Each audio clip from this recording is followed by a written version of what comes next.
પહેલો ચાલો ઇતિહાસ જાણીએ ના બીજા ભાગ વિશે માહિતી મેળવીશું.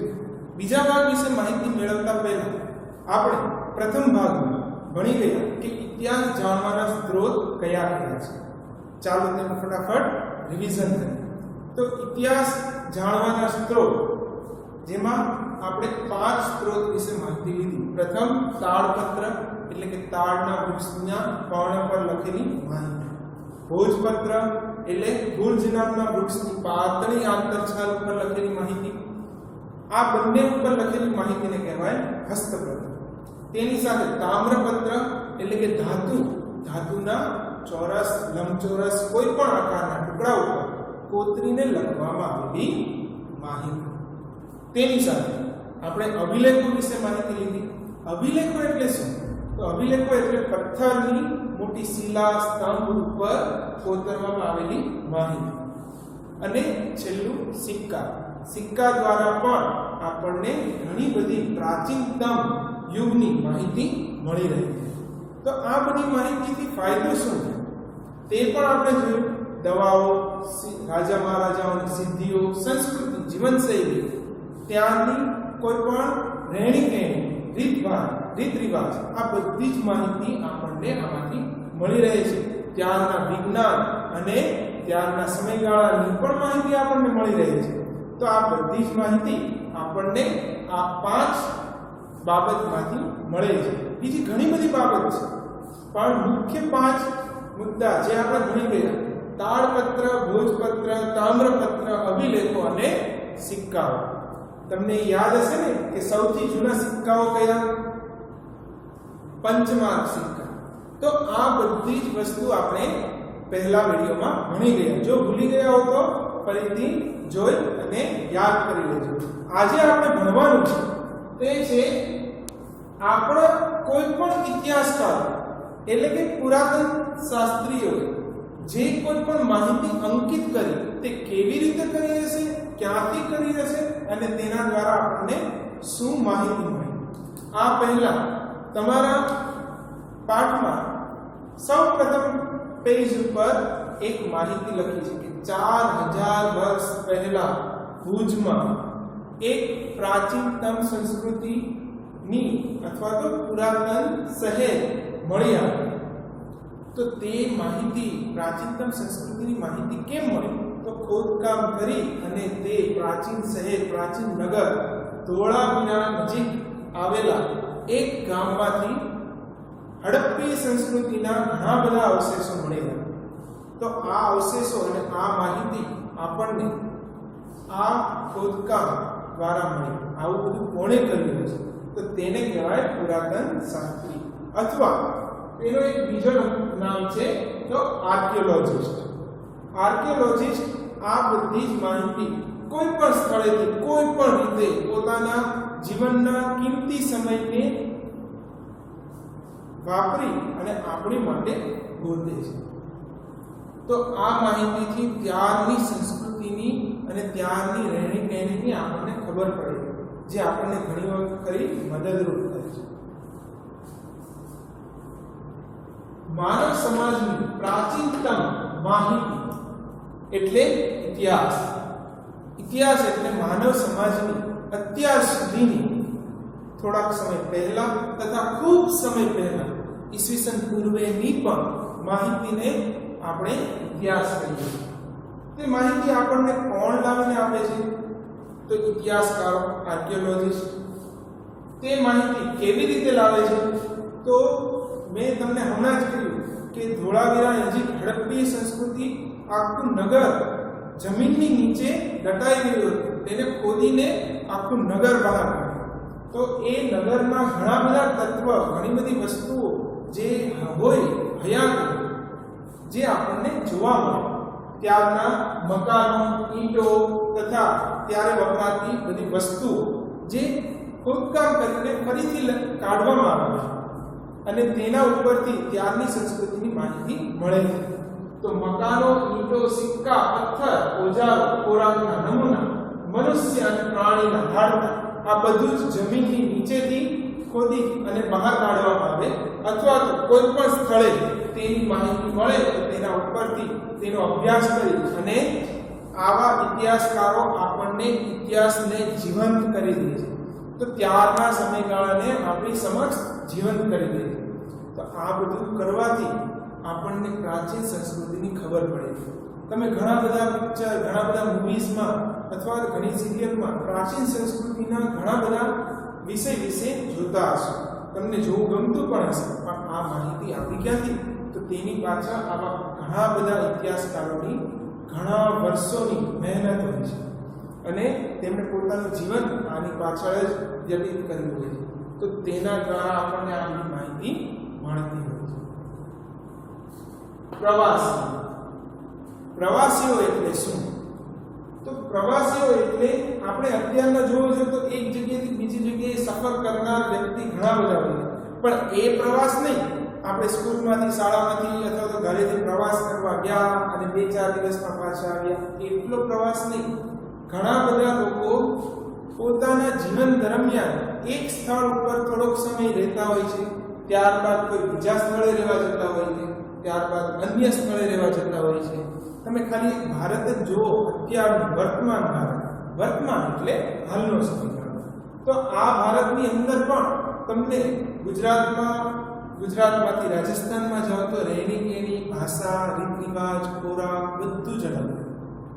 ત્યાંથી તમે પંજાબ, સાઉથ, ત્યાં એ બાજુ જાઓ તો ત્યાં આગળની બધી જ વસ્તુ બદલાય છે. તો આ બધી વસ્તુ વર્તમાનમાં જ બદલાતી હોય તો જે તે સમયગાળામાં, પ્રાચીન સમયગાળામાં ઘણી બધી અલગ હશે. તો તેવી રીતે એક પ્રદેશમાંથી બીજા પ્રદેશમાં, એક દેશમાંથી બીજા દેશમાં અને એક ખંડમાંથી બીજા ખંડમાં પ્રવાસ કરનાર વ્યક્તિઓ પણ ઘણા બધા હતા. આ બધા પ્રવાસી જેણે અલગ અલગ પ્રદેશની માહિતી ખાલી જોઈ નહીં, તેને અંકિત પણ કરી, એટલે કે હસ્તપ્રતો અથવા તો કોઈ પણ રીતની માહિતી ગ્રંથમાં અંકિત કરી અને સાચવીને રાખી. તેના દ્વારા આપણને અત્યારના ભારતમાં, પ્રાચીન ભારતની તથા તેની સાથે અન્ય ખંડ અને અન્ય દેશોની પણ માહિતી મળી આવે છે. તેમાં મુખ્યત્વે મેગેસ્થનીસ, પ્લિની, કાહિયાન, યુઅન્સન આ મુખ્ય પ્રવાસીઓ હતા, જેમણે ભારતની ઘણી બધી માહિતી પોતાના અલગ અલગ માહિતી ગ્રંથમાં અંકિત કરેલી છે, જે મળી આવે અને તેના દ્વારા પ્રાચીન ભારતની ઘણી બધી બાબત આપણને જાણવા મળે છે. વારે ઘડી એક જ શબ્દ આવશે, પ્રાચીન માહિતી. શું કામ? કારણ કે પ્રાચીન માહિતી એટલે જ ઇતિહાસ થશે. પ્રાચીન એટલે પહેલાની. આ પહેલાની માહિતીને જાણવી, પહેલા તો તમારે એ જ જોવાનું છે કે એ મળી ક્યાંથી, પછી તેનો ફાયદો શું છે, તેના દ્વારા શું ઉપયોગ થયો અને તે કેવી રીતે કામમાં લાગ્યું, તે આપણે આગળ જોઈશું. તો આ રીતે આપણને પ્રવાસીઓ દ્વારા પણ ઘણી બધી માહિતી મળી. હવે પહેલા લેક્ચરમાં આપણે જોઈ ગયા, પહેલા વિડીયોમાં, કે આ રીતની માહિતી મળે છે કઈ વસ્તુ દ્વારા, જેમ કે તાડપત્ર, ભોજપત્ર, અભિલેખ, તામ્રપત્ર અને સિક્કાઓ. પણ આના ઉપર અંકિત તો કોઈ કરતું હશે, લખતું તો હશે, તો તે બનાવતું કોણ હશે? તો પહેલું ઇતિહાસકાર, બીજું પ્રવાસી, ત્રીજું તો વર્ગીકરણ. વર્ગીકરણ એટલે શું? તો આ બધા ઇતિહાસકારોએ કોઈ માહિતી તો લખી, પરંતુ તેને અલગ અલગ ભાગમાં વર્ગીકૃત કરી, જેમ કે ખોરાક, દવાઓ, વનસ્પતિઓ, સંસ્કૃતિ, ભાષા અને સિદ્ધિ તથા બીજા ઘણા બધા અલગ અલગ પ્રકારના વિભાગમાં તેને વર્ગીકૃત કર્યા, જેનાથી આપણને તરત તેની વિશેની ખબર પડે. હવે કોઈ રાજાની વિશેની માહિતી આપણે જોતી હોય અને આપણે વનસ્પતિની માહિતીમાં ગોતવા જઈશું નહીં જઈએ, તો તેવી રીતે વર્ગીકૃત કરેલી માહિતી હશે તો આપણને ફાયદો થશે. વર્ગીકરણ એટલે શું? વર્ગીકરણ એટલે, માનો કે તમે છઠ્ઠા ધોરણમાં છો, તો હવે તમને છઠ્ઠા ધોરણના રજિસ્ટરમાં તમારું નામ લખેલું હશે, છઠ્ઠા ધોરણના ક્લાસરૂમમાં તમારું નામ હશે, તો તમને છઠ્ઠા ધોરણમાં વર્ગીકૃત કરવામાં. હવે તમને કોઈ પૂછવા આવે, તમારી કોઈ માહિતી જોતી હોય તો સીધું તમારા 6થા ધોરણના રજિસ્ટરમાંથી મળી જશે. આવી રીતે અલગ અલગ ધોરણને વર્ગીકૃત આપણી શાળામાં કર્યા છે. તેવી રીતે કોઈ પણ ઇતિહાસકારોએ અલગ અલગ માહિતીને પોતાની રીતે વર્ગીકૃત કરેલી છે. ત્યારબાદ આપણે જોઈએ તો તેનાથી શું મળે, તો તેની થોડીક બાબત. ખૂબ જ મોટો ઇતિહાસ છે, ખાલી તમારી બુક જેટલો નહીં, એના કરતાં ખૂબ મોટો છે. પણ આપણે તમારા પાઠની અંદર આપેલી 2-3 બાબત વિશે માહિતી લીધી કે આપણા દેશનું નામ જે ભારત અને ઇન્ડિયા તરીકે પ્રચલિત છે, તે બંને નામ કેવી રીતે પડ્યા અને ક્યાંથી પડ્યા. તો પ્રથમ આપણા દેશનું નામ ભારત કેવી રીતે પડ્યું.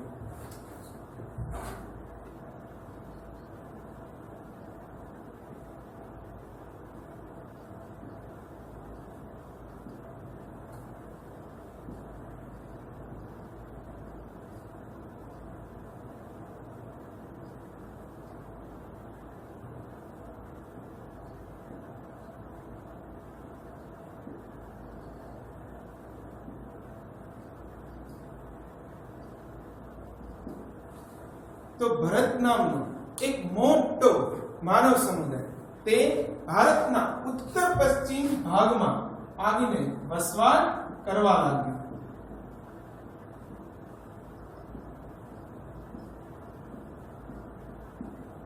તો આ ભરત નામના મોટા માનવ સમુદાયના ઉપરથી નામ પડ્યું ભારત. તો ભારતના ઉત્તર પશ્ચિમ ભાગમાં જે મોટો સમુદાય વસવાટ કરવા લાગ્યો તેના ઉપરથી નામ પડ્યું ભારત. જે આપણા પ્રાચીન વેદ એટલે કે ઋગ્વેદની અંદર સૌથી પ્રાચીન ગ્રંથ ઋગ્વેદ તેની અંદર આનો ઉલ્લેખ કરવામાં આવ્યો છે. તો ભારત ઉપરથી નામ પડ્યું ભારત. તો આવી રીતે આપણા દેશનું નામ ભારત પડ્યું. હવે આ તો થયું ભારતનું નામ, પરંતુ ભારતની સાથે આપણા દેશને ઇન્ડિયા તરીકે કેવી રીતે ઓળખવામાં આવ્યું. તો ઇન્ડિયા એટલે ઇન્ડસ નામના એક શબ્દ ઉપરથી આવેલો શબ્દ. ઇન્ડસ એટલે શું? સંસ્કૃતમાં ઇન્ડસ એટલે ઇન્ડસનો મતલબ થાય સિંધુ. સિંધુ એટલે તો આપણા ભારતમાં સિંધુ નદી જે બહુ મોટી નદી છે અને ત્યાં આગળ પ્રાચીન કાળમાં સિંધુ નદીની આજુબાજુમાં ખૂબ જ મોટા શહેરો અસ્તિત્વમાં હતા અને આપણા પુરાતન શાસ્ત્રીઓએ અને જૂના ઇતિહાસકારોએ આનો માર્ગદર્શન અને માહિતી મેળવી. આ માહિતી મેળવીને આપણને માર્ગદર્શન પૂરું પાડ્યું. તો ઇન્ડસ ઉપરથી પડ્યું ઇન્ડિયા. તો આ રીતે ઇન્ડસ શબ્દ ઉપરથી ઇન્ડિયા નામ પડ્યું. તો આ ઇન્ડસ શબ્દ આવ્યો ક્યાંથી? આજથી લગભગ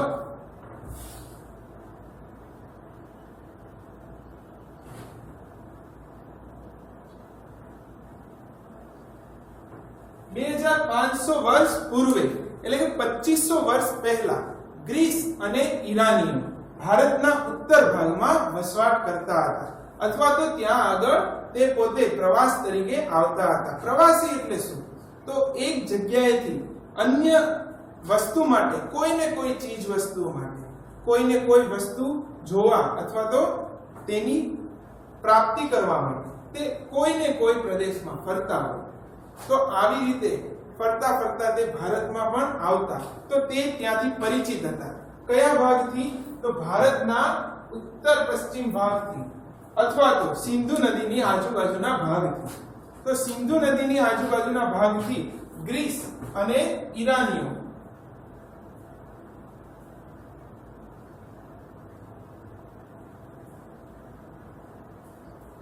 ગ્રીસ અને ઈરાન દેશના લોકો સિંધુ નદીથી વાકેફ હતા અને સિંધુ નદીને તેઓ ઇન્ડસ નામે ઓળખતા. ગ્રીસના લોકો તેને ઇન્ડસ કહેતા, જ્યારે ઈરાનના લોકો તેને હિન્દોસ કહેતા. તો આવી રીતે ભારતને તેઓ ઇન્ડસ અને હિન્દોસ બે નામ ઉપરથી ઓળખતા હતા. ઇન્ડસ અને હિન્દોસ એ સિંધુ નદીની આજુબાજુના પ્રદેશને કહેતા તો આ સિંધુ નદીની આજુબાજુનો પ્રદેશ એ ઇન્ડસ અને હિન્દસ નામે ઓળખાતો. સિંધુ નદીની આજુબાજુનો જે વિકસિત પ્રદેશ હતો તે ઇન્ડસ અને હિન્દસ નામે ઓળખાતો. આની ઉપરથી તમે એ પણ જાણી શકો છો કે પ્રાચીન કાળમાં લગભગ 4000 વર્ષ પૂર્વે પણ સિંધુ નદીની આજુબાજુમાં નગરો અસ્તિત્વમાં હતા અને નર્મદા નદીની આજુબાજુમાં પણ લગભગ 2200 વર્ષ પૂર્વે નગરો અસ્તિત્વમાં હતા તેની માહિતી મળી આવી. તો હવે આ થઈ સિંધુ નદીની વાત. સિંધુ નદીને ઇન્ડસ અને હિન્દસ નામે ઓળખતા તેના ઉપરથી તેના તટ પ્રદેશને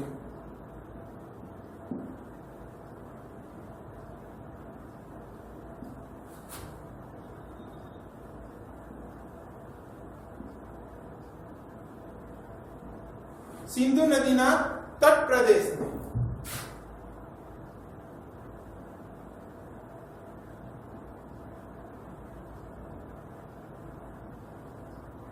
ઇન્ડિયા તરીકે ઓળખવામાં આવ્યું. તો આવી રીતે ભારતનું નામ ઇન્ડિયા પડ્યું.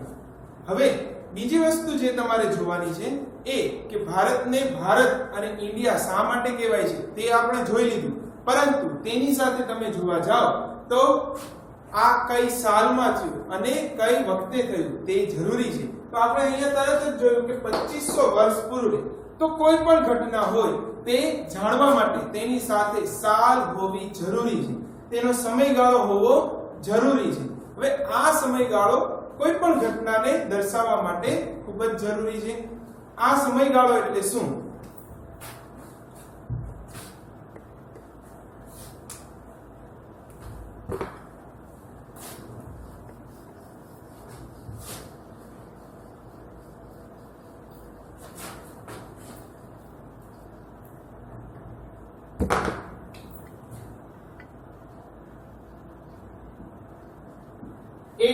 એડી એટલે એડિશન.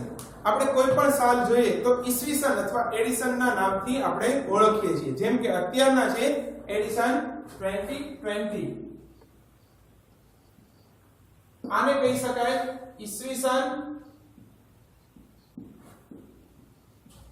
2020. એટલે કે ઈસવીસન અને એડી એટલે ઈસુ ખ્રિસ્તના જન્મ પછીના વર્ષ. ઈસુ ખ્રિસ્તના જન્મ પછીના વર્ષને કહેવાય છે એડી અથવા ઈસવીસન. એડી એટલે શું? એડી એટલે એનો ડોમિની. એનો ડોમિની એટલે થાય એડી એટલે કે ઈસવીસન. આને જ બીજી એક નામથી પણ ઓળખી શકાય જે છે સીઈ.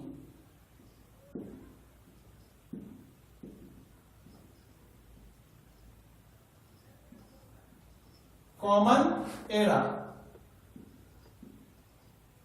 કોમન એરા એટલે ઈસુ ખ્રિસ્તના જન્મ સમયનો અથવા તો ભગવાનના જન્મ સમયનો એક સમયગાળો. તો ત્યાંથી જે નક્કી કરવામાં આવ્યું અને એક પછી એક વર્ષ વધતા ગયા તેવી રીતે કોમન એરા નક્કી કરવામાં આવે છે. તો 2020 ને અત્યારના જે ચાલે છે તેને એડી, ઈસવીસન અને સીઈ ત્રણ નામથી આપણે લખી શકીએ અને ત્રણ નામથી વર્ણવી શકીએ. આ ખાસ ધ્યાન રાખજો, તમારે આગળ સમાજમાં કોઈ પણ સાલની આગળ એડી, ઈસવીસન અથવા તો સીઈ લખેલું હશે એટલે કે તે અત્યારની સાલ અથવા તો જે તે સાલ દર્શાવે છે, ઈસુ ખ્રિસ્તના જન્મની પછીની. હવે આવી જ રીતે માની લો કે ઈસુ ખ્રિસ્તના જન્મની પહેલા કોઈ પણ સાલ હોય તો તેને શું કહેવાય? ઈસુ ખ્રિસ્તના જન્મની પહેલા જે સાલ હોય એને બીસી એટલે કે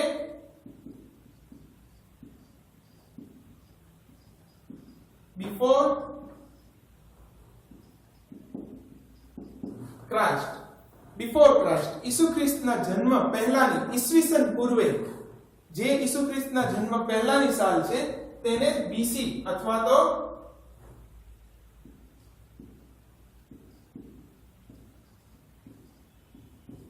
ઈસવીસન પૂર્વે આવા નામથી લખવામાં આવી હશે. તો ઈસવીસન પૂર્વે અને બીસી એટલે ઈસુ ખ્રિસ્તના જન્મની પહેલાના વર્ષો અને તેનો સમયગાળો. આને બીસીઈ તરીકે પણ ઓળખાય છે. BCE એટલે before common era. તો બિફોર કોમન એરા એટલે કે કોમન એરા પહેલાનો સમયગાળો. કોમન એરા એટલે આપણે હમણાં જ જોઈ લીધું કે ઈસુ ખ્રિસ્તના જન્મ વખતનો સમયગાળો. એટલે તેના પછી જે ઉત્તરોત્તર એક પછી એક વર્ષ વધતા ગયા તે 2020 એટલે ઈસુ ખ્રિસ્તના જન્મ પછી અત્યારના 2020 વર્ષ ચાલી રહ્યા છે. તો 2019 વર્ષ પૂરા થયા અને 2020મું વર્ષ ચાલી રહ્યું છે. તો આ રીતે આપણે સાલને વર્ણવીએ છીએ. આ ખાલી એક રસ્તો નથી. આપણે ગુજરાતીમાં જોઈએ તો વિક્રમ સંવતથી પણ આપણે સાલને ઓળખીએ છીએ. તો તેવી જ રીતે અલગ અલગ જગ્યાએ અલગ અલગ રીતે સાલને ઓળખતા હોય, પણ આ વધારે પ્રચલિત છે. ફરીથી રિવિઝન કરીએ તો અત્યારની કરંટ સાલને જોવા માટે થઈ અને એડી, ઈસવીસન અને સીઈ નો ઉપયોગ થાય છે. તેવી જ રીતે ઈસવીસન પૂર્વે એટલે ઈસુ ખ્રિસ્તના જન્મ પહેલાનો સમયગાળો તેને કહેવાય છે બીસી, ઈસવીસન પૂર્વે અને બીસીઈ. આની સાથે એક બીજો પણ શબ્દ છે બિફોર પ્રેઝન્ટ.